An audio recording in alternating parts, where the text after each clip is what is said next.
Now, tonight, it is clearer than ever. We're living through a transformational time. The world will never be the same. Events of the last month are having substantial and unprecedented impacts on our economy, our culture, and our way of life. All right, guys, today is April 7th, 2020. Current numbers, 1.4 million cases in the world, 81,000 deaths. And then in the United States, we seem to be having a bit of good news. People think that we're plateauing a little earlier. Total cases, 391,000, 12,500 deaths.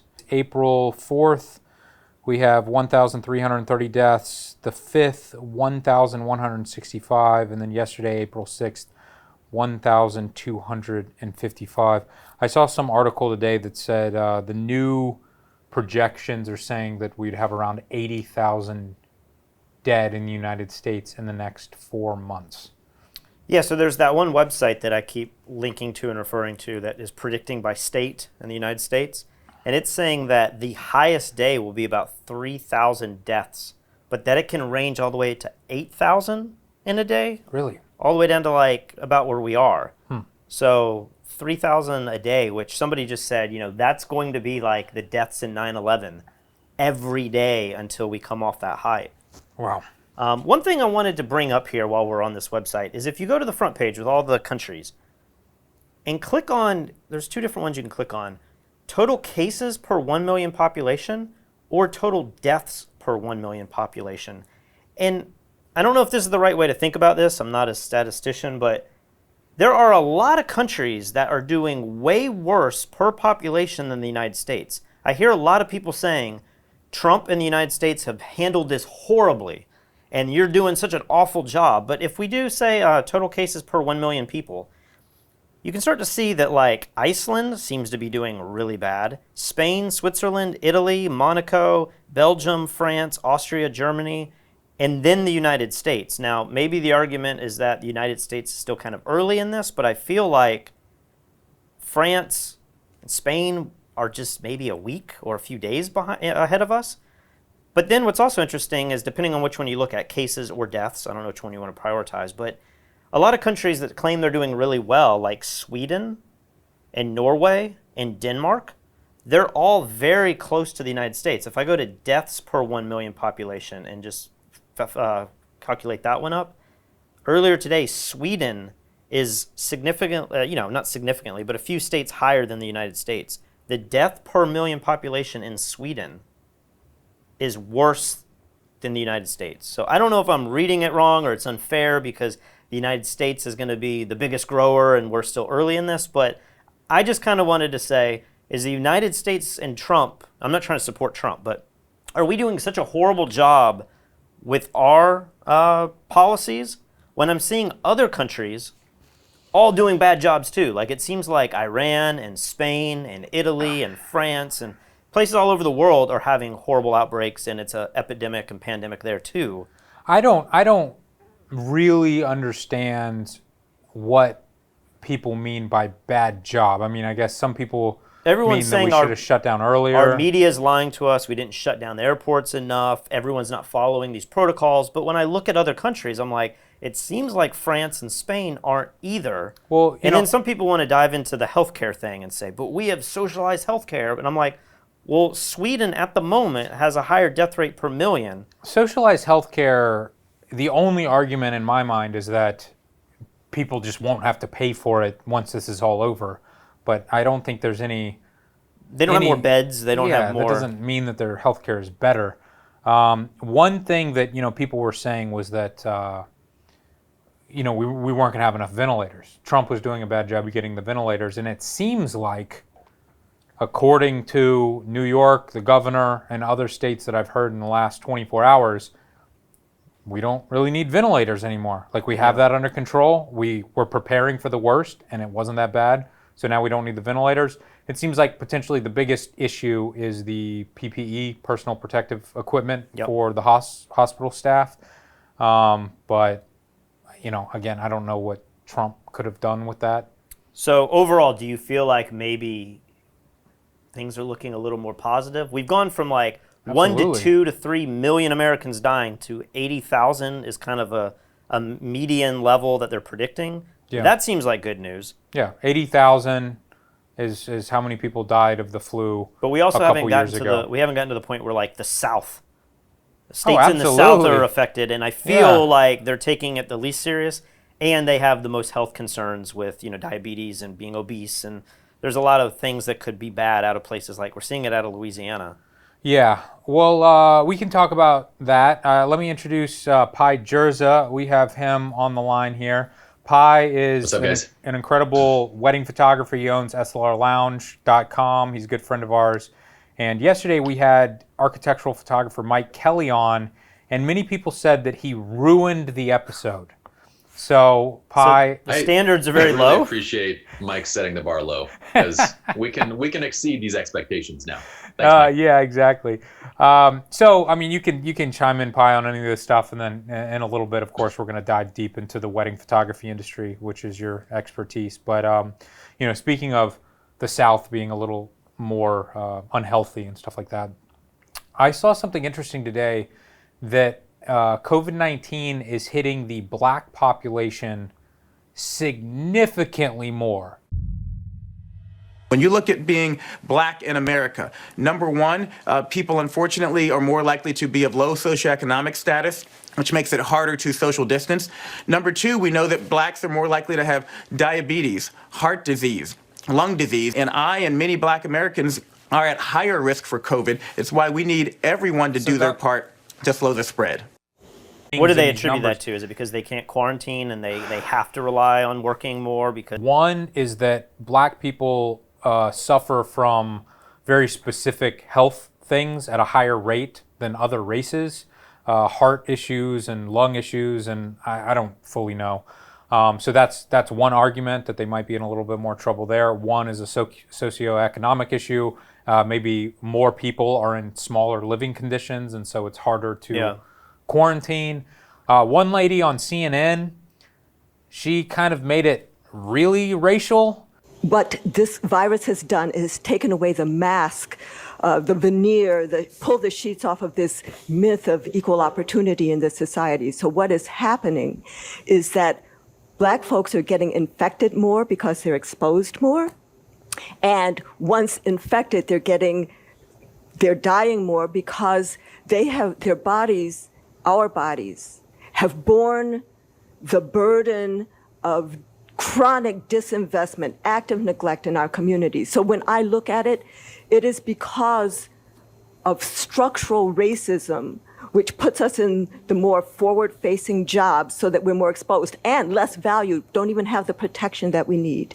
And this chronic, the residential segregation that turns into employment segregation, educational segregation, environmental hazard segregation, all of those insults on our bodies have given us more of these so-called pre-existing conditions. So once we're infected, we have more severe outcomes from the disease. I know better than to comment on that, so I'm just going to let that video stand by itself. I kind of feel like it's very early to start.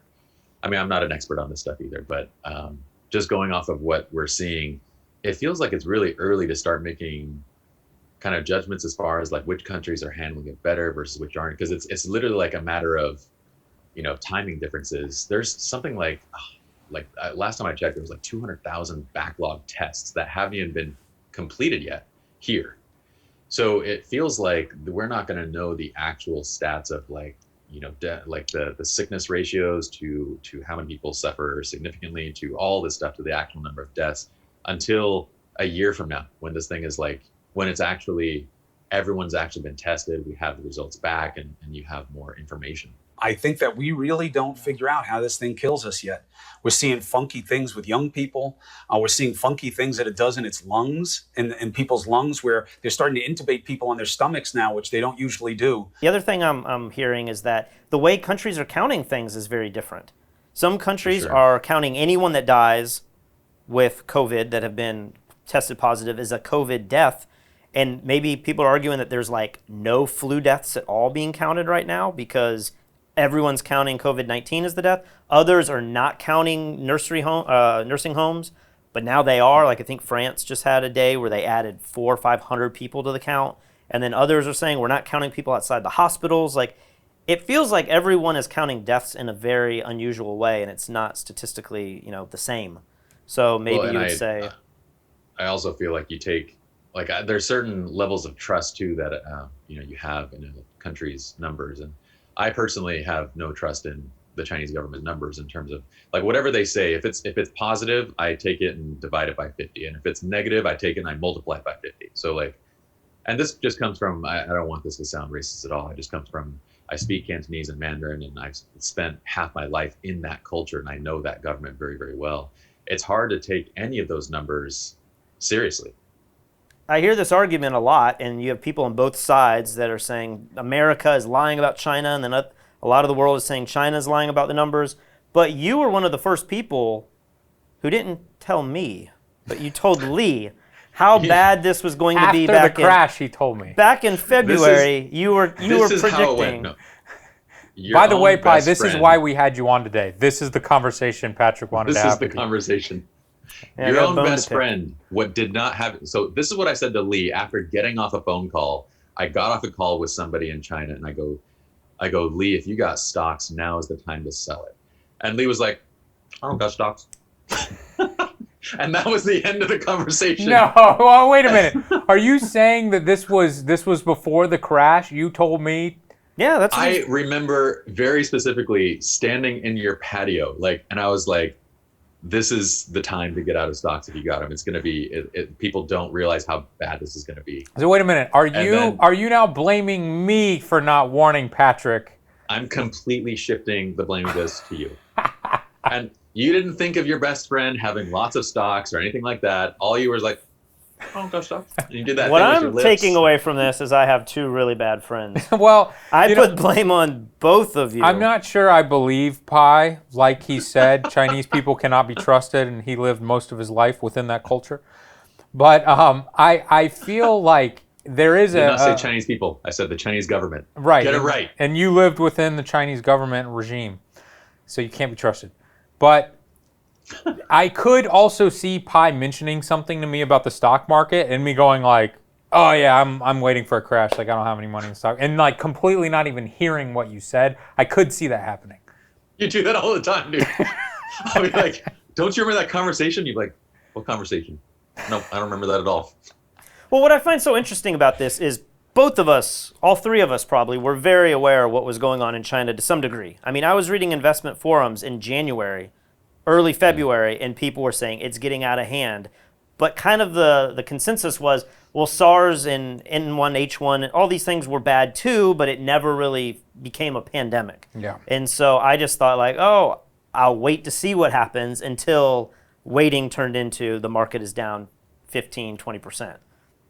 Yeah. Yeah. Well, I have been watching the stock market, and I've been losing money at a rapid pace with all of these negative bets I'm doing, shorting the market in different ways.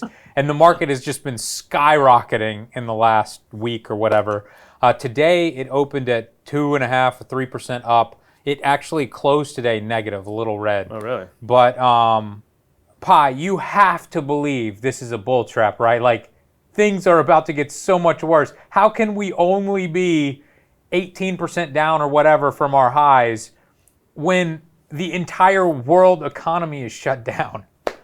No, I mean, what's happening right now, in my opinion, again, like I want to say, I always want to preface this stuff with like, I'm not full-time in the stock market and I'm not a professional advisor, but I will say this, like my background is as a CPA. So I used to work as a CPA for Ernst & Young, and what I did was audit public financial statements. That's literally my job for 2 years, was just to audit Fortune 500 companies and their financial statements. So when this whole thing is happening, I have a general good idea of like what economic trends do and how certain countries affect others. So when we were hearing about this in January, Patrick, I was making phone calls because I do have, if this happened to any other country in the world, I would have been in the same boat as everybody else. But the fact that it was happening to China, I do have a lot of connections in China from doing business there. So I was making phone calls and sending out messages and inquiring about like, well, of these factories, how many people are actually going to work and what's going on out there. And what I was learning that wasn't in the media, and most likely because, again, like the government, the Chinese government really wants to save face in almost everything they do.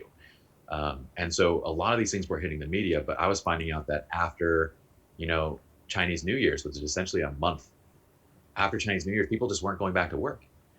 And I was starting to get a hold of one factory after another, finding out that nobody's going back to work and the entire cities are being shut down. Now, when the world relies so much on Chinese manufacturing, you have to start seeing the ripple effect it's going to have in every other country, from supply chain ripples. Eventually, it's going to carry over to consumer ripples, because first, the supply chain gets disrupted and manufacturers can't get what they need to get the products they need to make.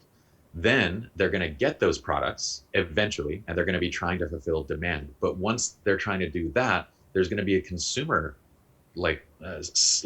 consumer supply chain issue, where consumers now just aren't willing to spend money like they were, because now we're into a recession.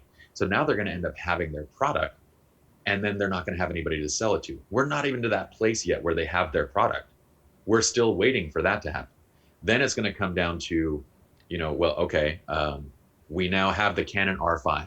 It's a $4,000 camera that's going to be dropped this year. And this is just our industry, since we're talking photography specific, platform.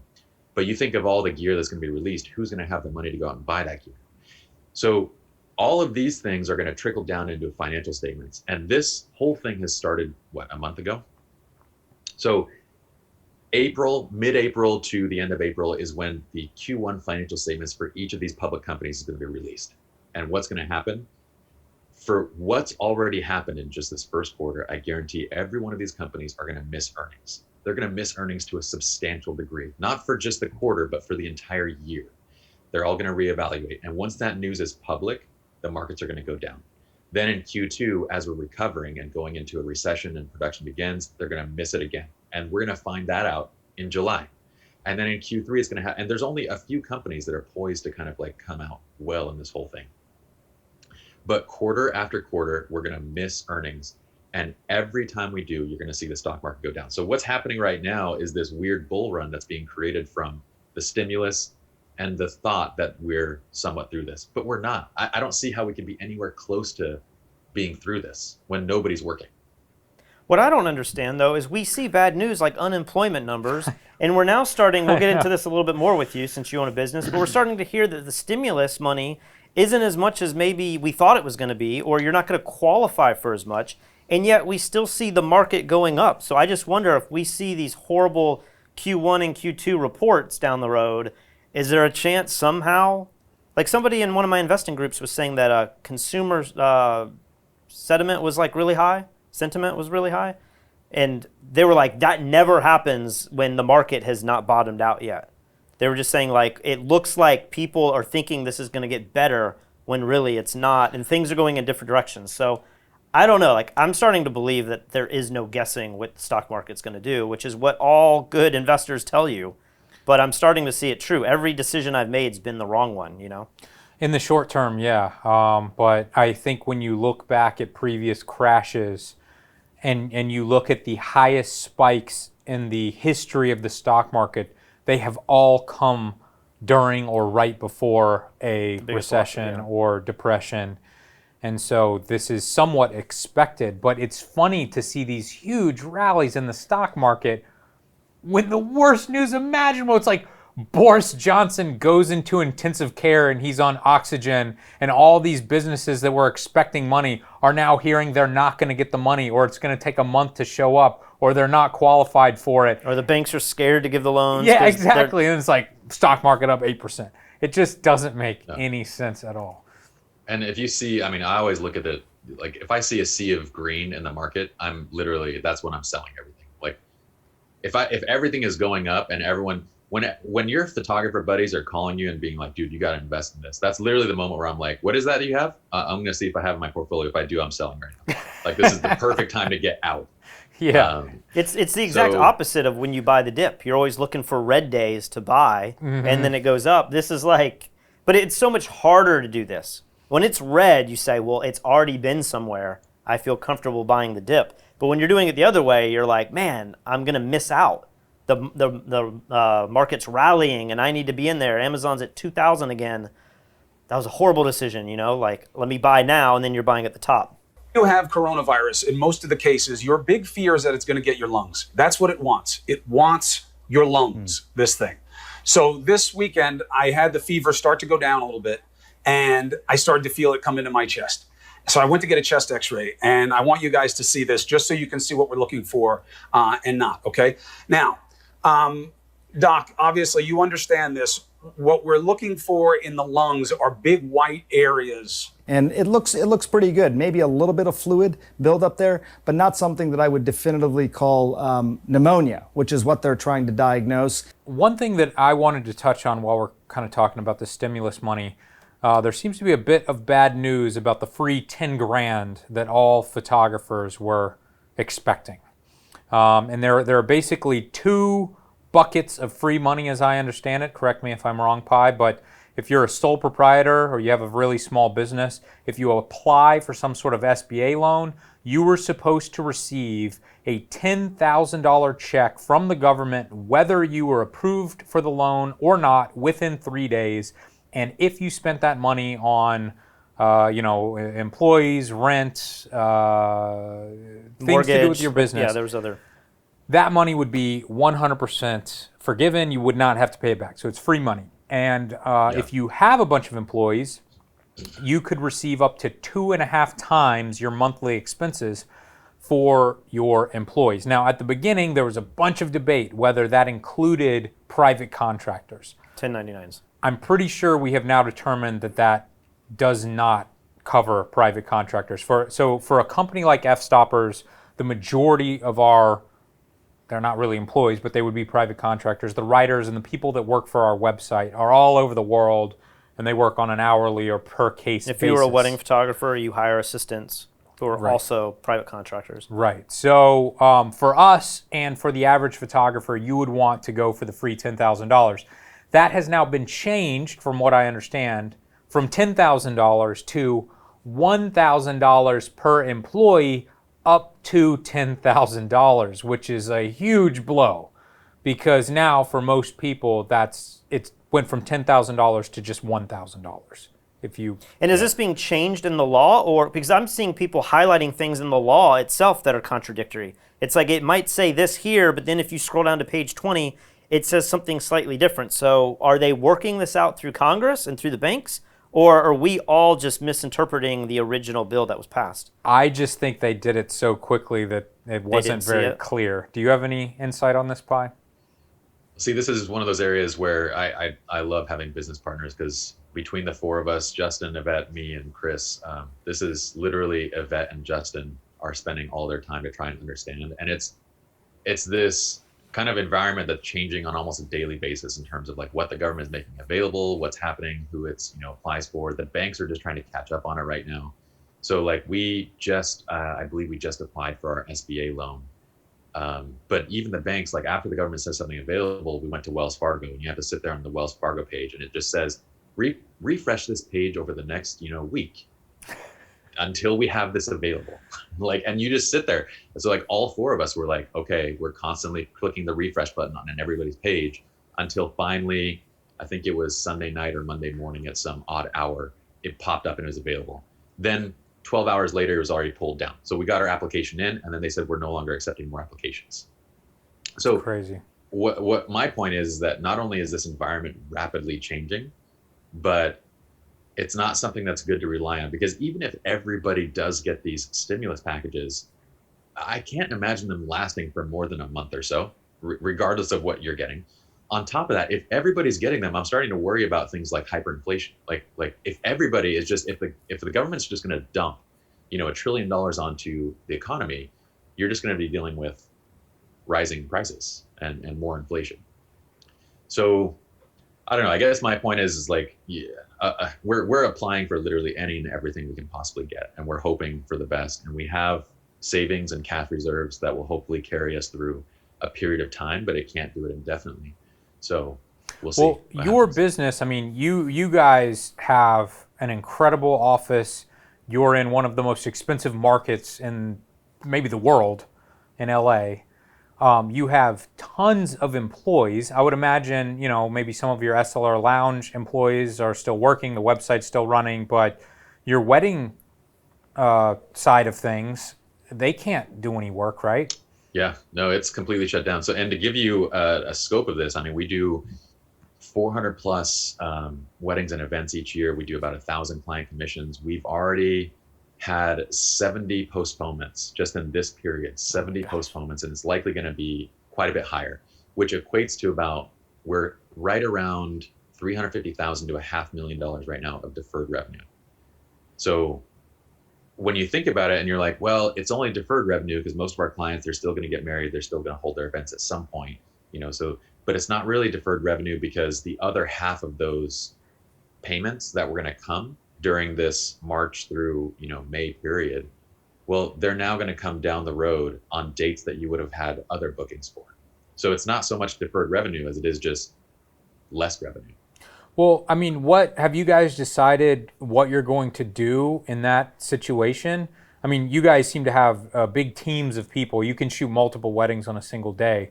Will you just hire more people to cover more weddings on more days, or are you going to have to say, we're just out, all of our teams are shooting that day, we can't accommodate another wedding?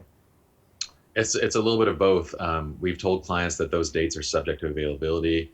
I think what's a great idea is to offer some sort of incentive to get your clients to plan Monday through Friday weddings. If they're having to reschedule, offer some sort of incentive to get them to go Monday through Friday. So that way, not only are they going to not interfere with a weekend date, but it's likely that their other vendors will be able to offer incentives too, including the venues themselves, if they were to say do a Monday or Friday or Wednesday wedding. So picking Monday through Friday days would be a good way of doing it, in addition to bolstering the team. But bolstering our team means that we have to train more people who are trained in our style, and getting a master photographer takes us 3 to 5 years to train them up from wherever they come in at. Getting a lead photographer takes usually 2 or 3 years. So that's not something it's not a resource that we can just tap into very easily, basically. And how far out do you see your clients postponing? Because obviously April and May weddings are postponed, but are people postponing things in September, October?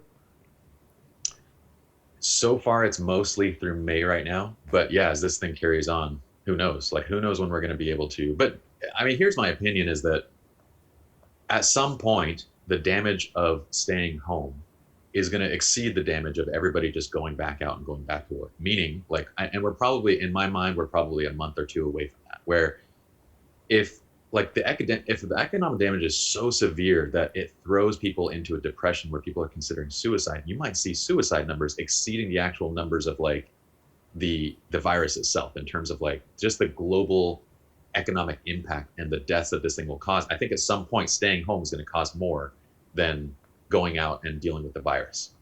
So what personally I think is happening right now is that we're staying at home to not flood the hospital system. I think the reality is that most likely everybody's going to get this at some point. There's going to be a vaccine maybe 6 months or 12 months down the road, but this is going to be just another flu that we're going to be dealing with. And we're all going to be going back to work, and it's just going to be dealing with the problem and not initially flooding the medical systems. So that's what I've been saying for the last few weeks. And if that is true, then many of these lockdowns that we're doing, especially in certain states, are hurting the situation.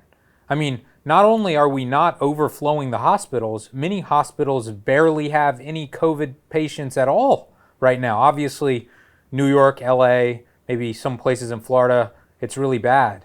But from the numbers that I'm looking at, in most places in America, we are not even close to using all of the ventilators. And if you're starting to say the ventilators and some of these supplies can just be shipped to New York and they're good, maybe we should quarantine off big cities first and then let the rural areas and smaller areas get infected and donate everything to the big cities, but then it will just come in another wave and maybe New York will be donating their supplies later. But having everyone in lockdown at once is going to create the greatest need for all these supplies all at once, right? Yeah.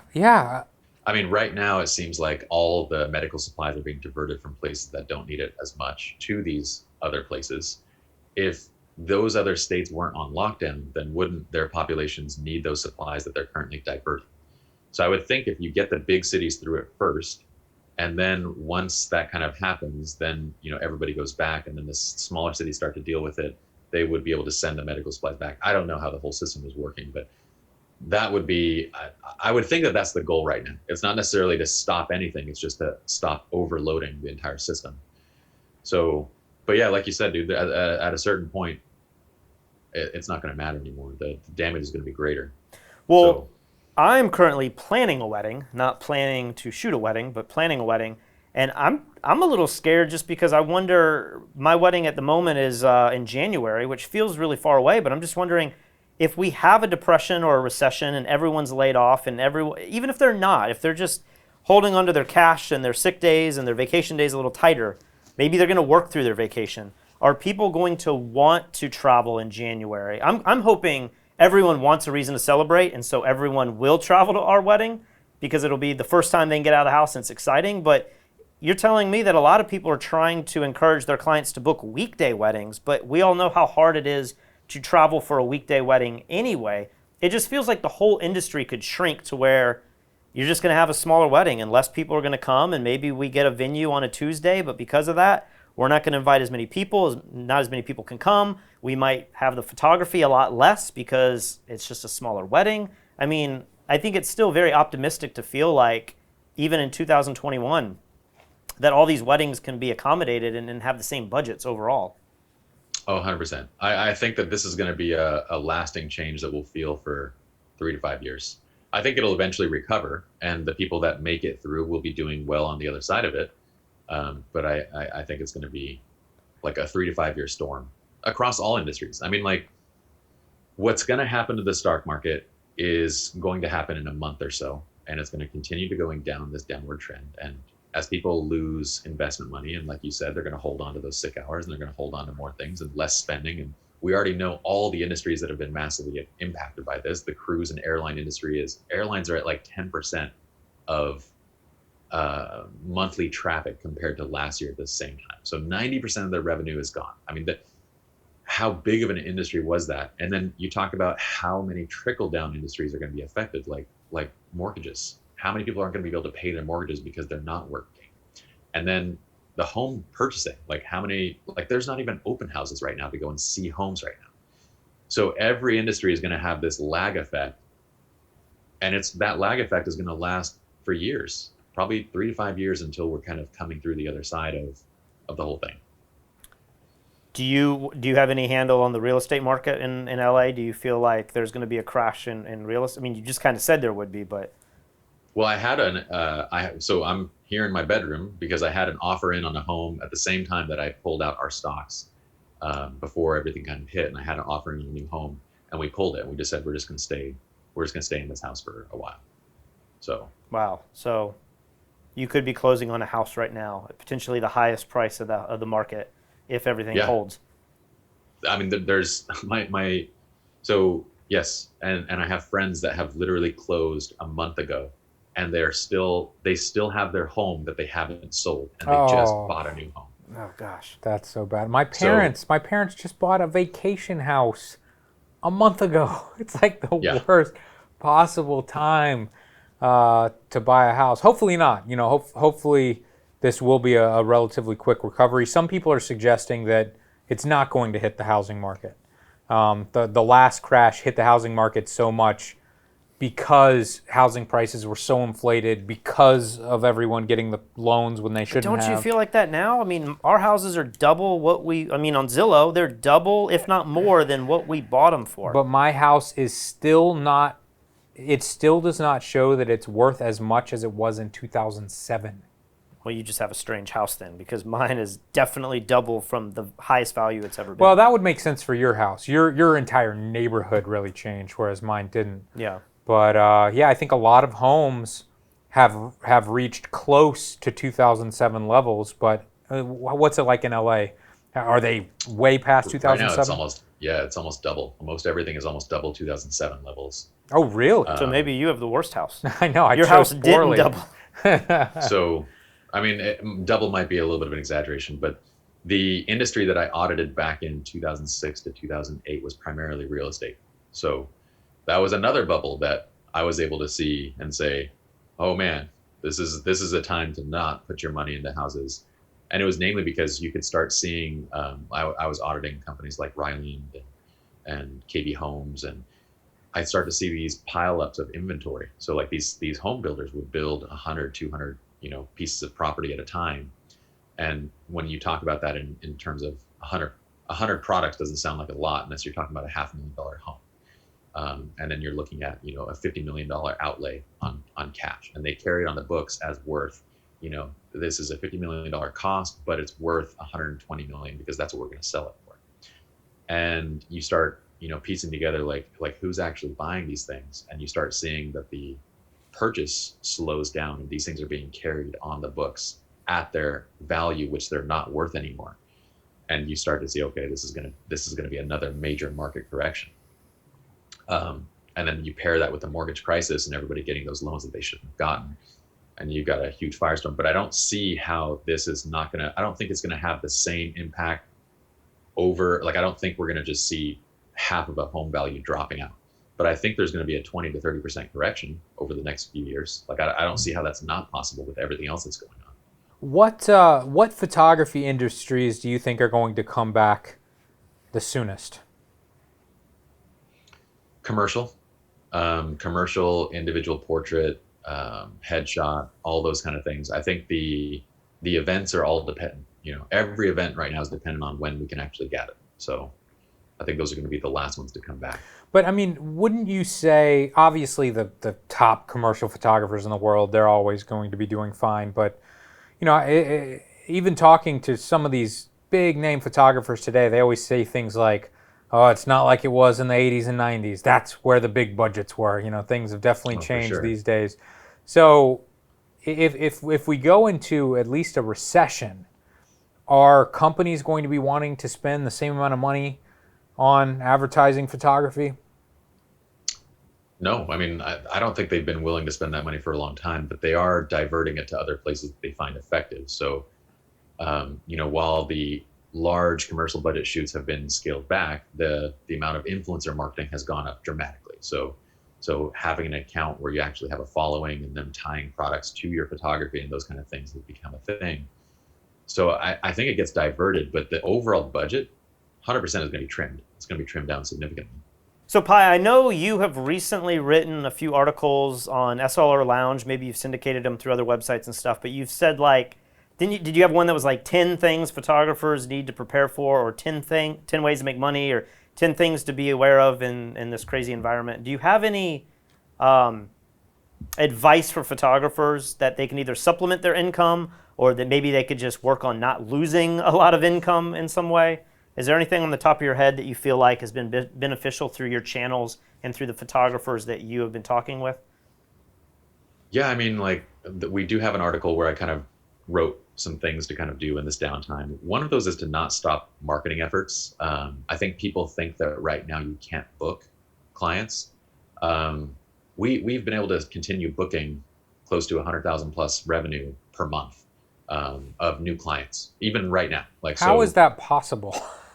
They're just for weddings that are like a year out, so people are still booking, and so that's currently happening. Well, I will say, Patrick and I have been in a bit of a downer mood recently, probably because we're filling our minds with just this bad news. But your fiance, she's thinking about wedding stuff every day.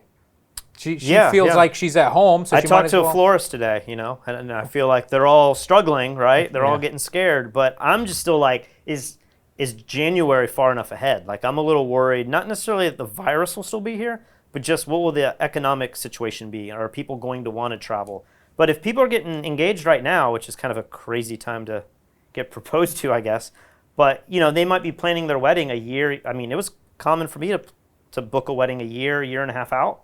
So sure, 2021, there's going to be no virus, hopefully, and I would assume those people feel confident. But are they confident with their income when they're all staying at home at the moment? Yeah. So I mean, I do feel like there's still plenty of opportunity. I have a fairly positive outlook. I have a realistic outlook, but it is positive. I don't think it's the doomsday time, and I think for photographers who are so down and depressed right now that they can't muster, the energy to go and work on their own business, to work on their own education, to go and continue their marketing efforts, I think they're going to get hit the hardest because they're not preparing to come out the other side of this thing. We're still booking. We're still focusing on right now.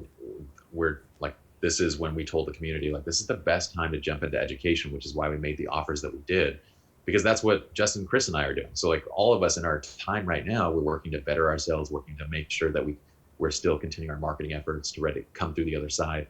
We're also thinking about other products that might come back before certain ones. Like, for example, destination weddings and small elopement style weddings. They're going to come back before, say, the larger weddings and events. So if we can show in the portfolio and we can demonstrate, marketing to specific audiences like that, it's very likely we can continue booking those, and they could still be good dollar amount, bookings, $5,000, $10,000 to go and do a elopement shoot and a court wedding, somewhere.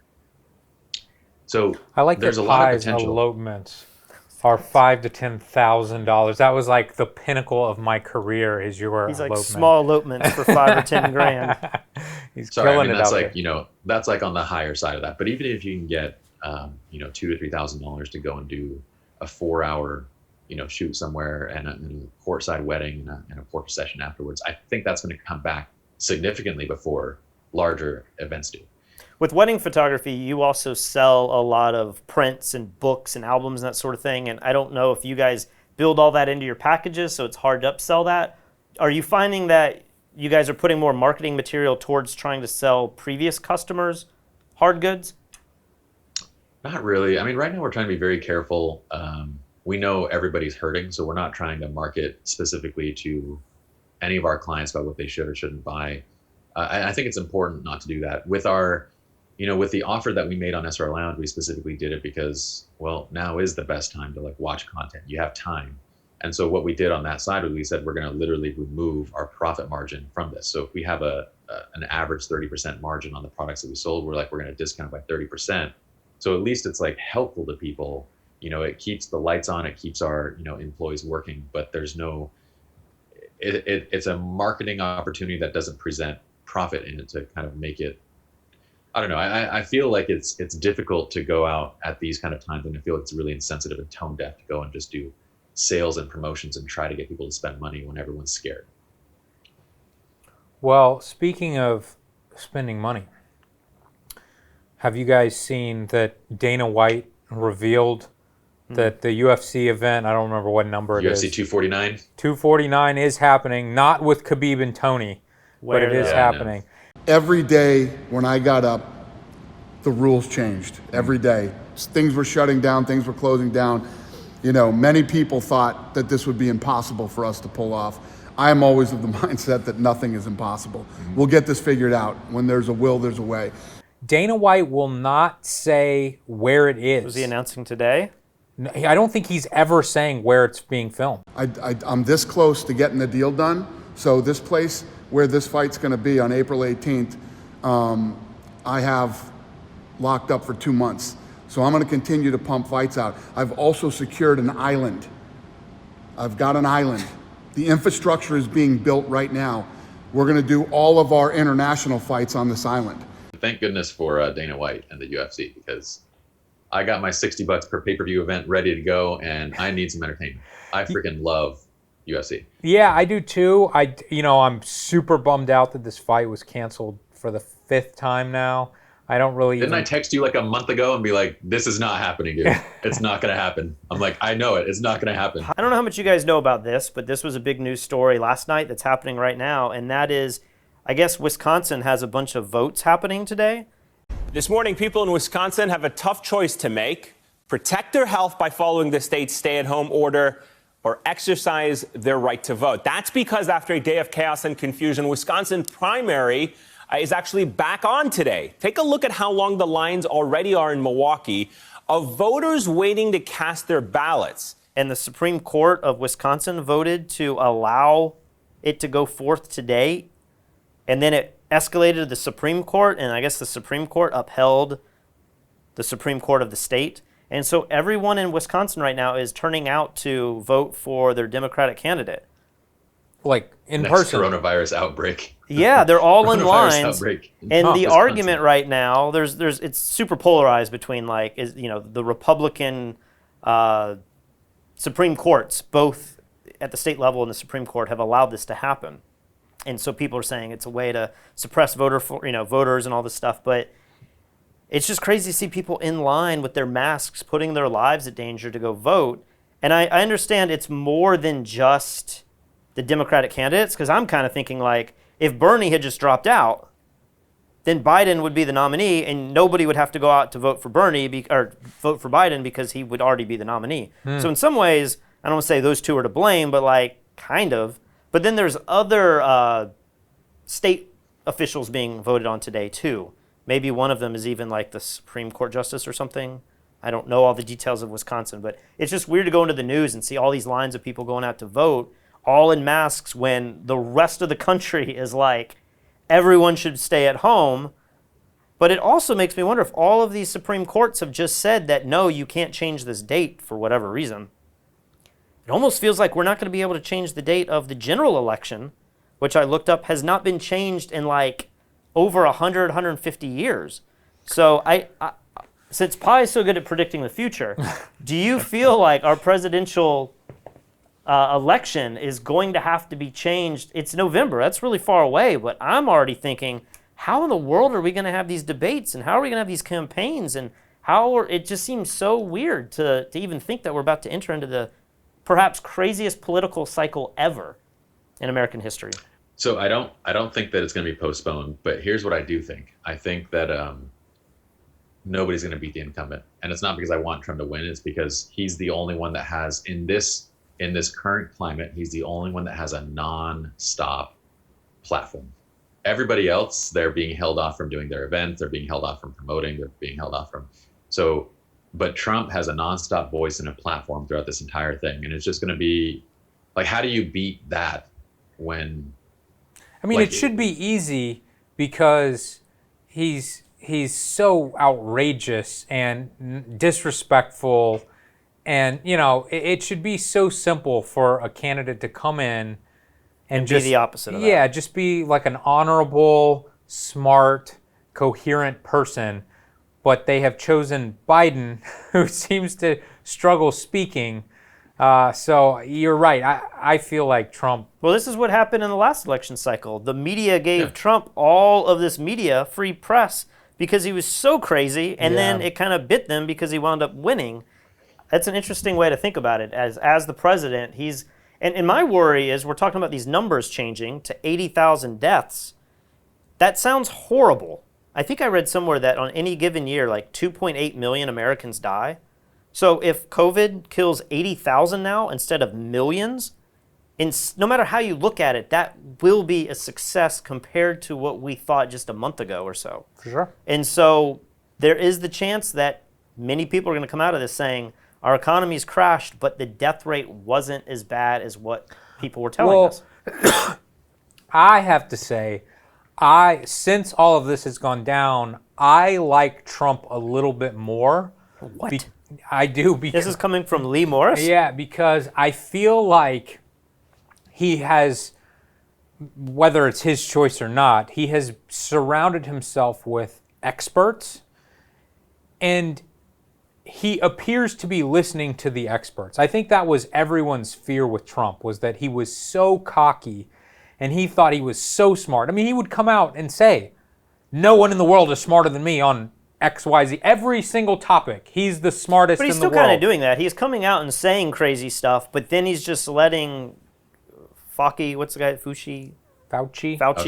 He's letting him come up, and he's kind of like, well, it's like they're playing the good cop, bad cop, is what I feel like's happening. I don't see, I don't want to criticize the politics. I think Trump has done good things and not so good things, and I think as a person, we all are annoyed by that.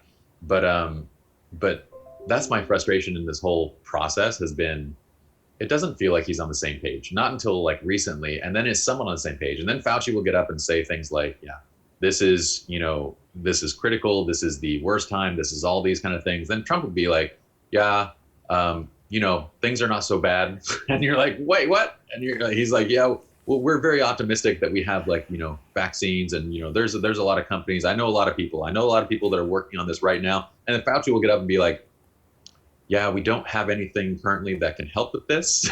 So like, and I then you see it agree. reflected in the way that the states are kind of doing their own thing compared to the federal government. And granted, there's supposed to be that differentiation between state versus federal government. But in a situation like this, you kind of want everybody on the same page.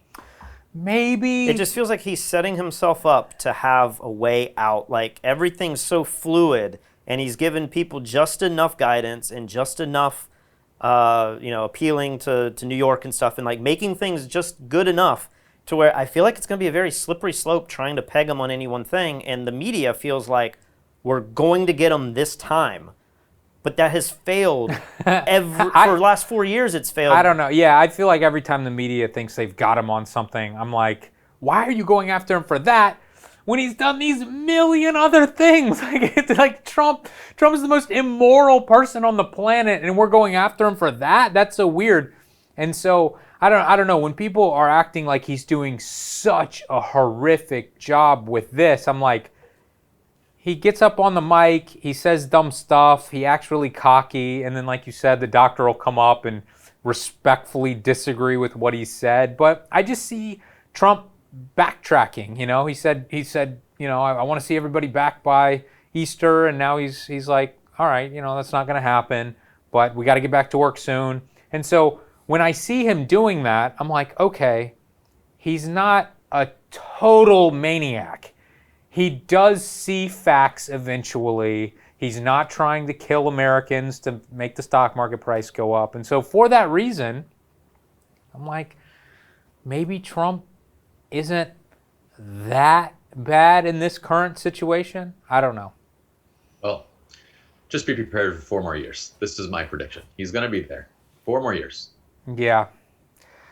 I'm just worried, and I've said this in previous videos, that the Conservative Party was supposed to be the party that was fiscally responsible. Right. And we were supposed to be keeping the budget in check. Yet Trump just blew everything out of the water before all of this happened, and now we're printing money at a pace never done before. And if this works and somehow we get out of this without too much damage, I mean, if Trump's already moving us into socialism, what is the next president going to do if that's in 4 or 5 years from now? That's the problem. Is like I don't know that the other groups, the other political parties, ever select the right people to go up against him. And it's like you have to choose somebody that can handle this person, like literally being a stand-up comic. That's kind of Trump. He's like the stand-up comic of presidents. I know. And like there's never been like what other political person is going to be like able to stand next to this person who will literally just say the most ridiculous stuff. Like he'll just be standing there and be like, didn't you just get back from Russia and do some sort of crazy deal with their government to sell out your own country? And they're like, no, like what that. They can't even like respond to it, and then it sends the media down a cycle that will last for however long, and then they can't deal with it. But in all honesty, Trump has done a lot of good things for the economy and for businesses, and that's the issue, is that there's so many people that are making money because Trump has been in office, that like it's hard in a time where nobody's making money, in a time where like the economy is suffering. You have this person who's going to self-aggrandize and tell everybody that he's going to help you make more money. And it's kind of proven that he has. And so Yep. I think for most people, it's the safe bet to leave him be. And then you add that up with the fact that, well, 90% of the mic is on him the whole time. So what's anyone else going to say anyway?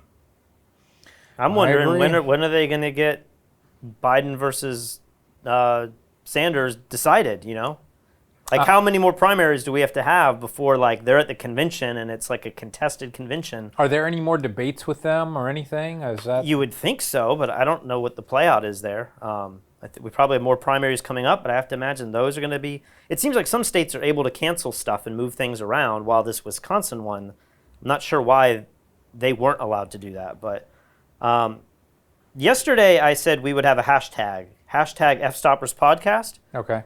Only one person used that hashtag. Yeah, I don't even know how that works. And You just leave a comment on any platform and then use that hashtag, and then you can search that hashtag and find everything quickly. On what platform? On Well, like, any platform? I'm What does using that it on mean? Twitter, but Okay. I told people to use Twitter. Okay. Here in a minute, I can look on Instagram. I don't know why you would tell YouTubers to use another platform to ask a question. How else would they use it? I mean, they could ask a question in the comments But then you have to section. read every single comment and write them down. Where Well, I hold could on. just. So could there be hashtags in the comments of YouTube? Can you search hashtags in YouTube?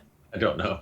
I don't think so. Anyway, we're too old to I don't know how know that this Pi is works. going to be able to answer this question, but it was an interesting one nonetheless. It says, I live in Missouri, which just implemented a stay-at-home order this week. If my wedding clients are still going forward with their ceremony, am I wrong to inform them that I cannot attend? This person would be giving up their wedding. Yeah, I honestly feel like the wise advice would be to hopefully encourage them to not go through with it. But if I were in those same shoes and they were going to still go through with the wedding, I think I would still shoot it. I would just wear an N95 and I would, bring my hand sanitizer and I would probably still shoot it. So you would break. I'm putting myself in the shoes of because I understand also I think there's a lot of people that weren't necessarily financially prepared for this entire resort. In my current situation, I have a good amount of savings and I would just say, I'm happy to gladly refund you and that's fine. But if you're hurting for clients right now and you're hurting to make ends meet, if I were in their position, I probably would still shoot it if it was like I had no other choice other than to give up the money and go do it. Granted, this is you have to take into consideration all the risk factors, but Would the size of the wedding and the reception matter to you? Like, would you bring assistants? Would you put other people's lives at risk? Oh no, that all matters. That would all matter. It would be. I'm going to wear an N95. I'm going to stay this distance from every single person. You're not getting a second shooter. You're not getting an assistant. You're not getting any of those things. I would basically limit it down to the risk is only being myself. And then I would also tell my wife and family that after this, yep, that's it. Would you wear the shield mask? 100%. And then you also have to put the camera and up an to N95 underneath it. Shoot live view the whole day. You shoot like this anyway, so you have no. Shoot live view. Yeah, that's literally why live view exists. And then I would get home and self-quarantine for 2 weeks just to make sure that I'm good and I don't give it to my family and kids. But I mean, I guess it all depends on what situation you're in financially. The safe bet is just stay at home and live off savings if that's an option. Well, on that note, I think we should end today's video. Pi, thanks for being a part of this. Everybody, let us know if Pi ruined this video as badly as Mike did in the comments below. And if you want to make things really complicated, go on Twitter and let us know with Patrick's hashtag if Pi ruined this podcast. Then go on to Instagram and then go on to Facebook. Hey, I'm just trying to come up with an easy way to get the things submitted. I mean, that's how hashtags work, is if you want to see what's trending, use the hashtag. All right. Well, if you guys would like to donate to our Patreon, we've got a link below. All of the proceeds during this time we're going to be donating to a good cause in Puerto Rico when the time comes. We'll let you guys know. We've all put our education up for pretty deep sales, right? You alluded to yours is all off 30%? Yeah, we're basically just removing the profit margin temporarily for the time being to help out. Hopefully it helps with people jumping into content. And I think some of that content is going to hit the Fstoppers store as well. Yeah. We're going to be doing, we've already got a big sale going on at fstoppers.com/store. As we are filming this, David has some wedding photography content from SLR Lounge being put into our store. It might be a few days though, but stay tuned for that. We'll put a link to that, and we'll put a link to SLR Lounge in the description below as well. We'll see you guys tomorrow. Stay safe out there, Pi. See y'all. You too, guys. Seattle police have reported a surge in calls about domestic violence. A number of groups have raised concerns. Mexican violence? Domestic violence. Hello, darkness, my old friend. I've come to talk with you again.